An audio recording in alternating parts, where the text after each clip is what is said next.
আসসালামু আলাইকুম শিক্ষার্থী বন্ধুরা, আশা করি সকলে ভালো আছো। আজকে আমরা নতুন একটি স্পোকেন ইংলিশ ক্লাসে হাজির হয়েছি।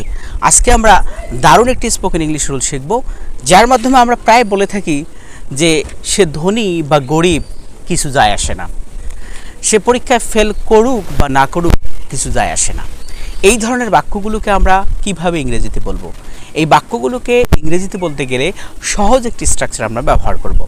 আমরা বলবো it doesn't matter whether plus extension. যেমন সে ধনী বা গরিব কিছু যায় আসে না। It doesn't matter whether he is rich or not.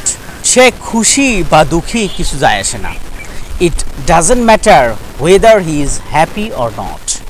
তুমি বিশ্বাস করো বা না করো কিছু যায় আসে না। It doesn't matter whether you believe or not. তারা থাকুক বা চলে যাক কিছু যায় আসে না। It doesn't matter whether they stay or not. সে পড়ুক বা না পড়ুক কিছু যায় আসে না। It doesn't matter whether he read or not. তুমি বিশ্বাস করো বা না করো কিছু যায় আসে না।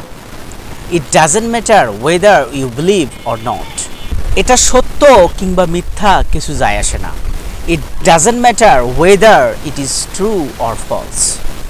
তাহলে শিক্ষার্থী বন্ধুরা, আমরা দেখলাম সহজে ইট ডাজন্ট ম্যাটার ওয়েদার দিয়ে বিভিন্ন বাক্য আমরা তৈরি করতে পারি। এরকম একটি বাক্য অবশ্যই কমেন্ট সেকশনে তৈরি করে দেখাও এবং পরবর্তী এরকম ভিডিও পেতে অবশ্যই আমাকে ফলো দিয়ে রাখো। ধন্যবাদ সকলকে।